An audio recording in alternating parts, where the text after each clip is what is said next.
उड़ीसा के कालाहांडी जिले के भवानीपटना में आयोजित बीजेपी के एक विशाल जनसभा को संबोधित कर रहे यूपी के सीएम और बीजेपी के स्टार प्रचारक योगी आदित्यनाथ ने सबसे पहले पुलवामा के शहीदों को श्रद्धांजलि दी। उन्होंने कहा कि क्षेत्र के लोगों ने देश की आजादी में अपना बहुत बड़ा योगदान दिया है। ये हम सबके लिए प्रेरणादायक है। सभी स्वतंत्रता सेनानियों को उन्होंने इस अवसर पर प्रणाम किया और पुलवामा के शहीदों को याद करते हुए योगी ने कहा, हमारे देश के बहादुर जवान बहादुरी के साथ आतंकियों का जम्मू कश्मीर से सफाया कर रहे हैं। योगी आदित्यनाथ ने कहा कि सेना ने कह दिया है, कश्मीर के हाथ में बंदूक होगी और वह बंदूक भारत के खिलाफ उठेगी तो उसे मौत मिलेगी और मौत के सिवा और कुछ नहीं मिलेगा। सेना के इस बयान ने प्रत्येक भारतीय के मन में एक नया विश्वास पैदा किया है। योगी आदित्यनाथ ने कहा कि भारत की एकता और संप्रभुता के साथ जो खिलवाड़ करना चाह रहे हैं, उसको सिर्फ जवाब बीजेपी या नरेंद्र मोदी सरकार ही दे सकती है।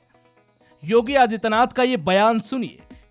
ये पाकिस्तान प्रस्त आतंकवादी जो भारत के नागरिकों की सुरक्षा के साथ और भारत की संप्रभुता के साथ खिलवाड़ करना चाह रहे हैं, हर व्यक्ति जानता है इसका जवाब केवल और केवल भारतीय जनता पार्टी नेतृत्व की नरेंद्र मोदी सरकार ही इसका जवाब दे सकती है। और उसका जवाब देने के लिए पिछले 4.5 वर्षों के दौरान जो कार्यक्रम चले हैं, आप सब जानते हैं। पहले कैंप कश्मीर के अंदर ये कहा जाता था कि जब आतंकवादी गोली चलाएं तब गोली चलाना।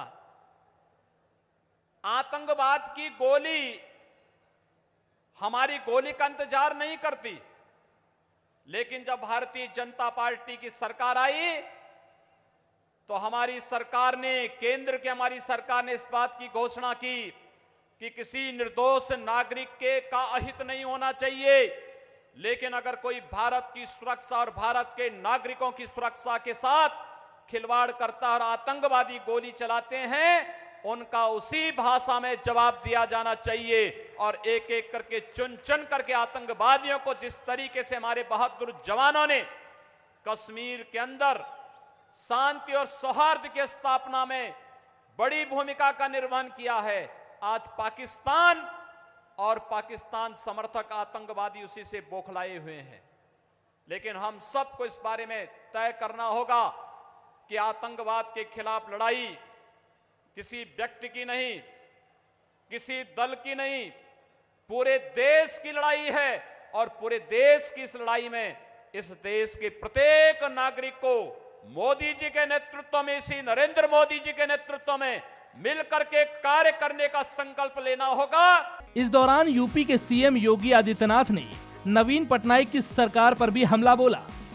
फिलहाल इस जानकारी में इतना ही।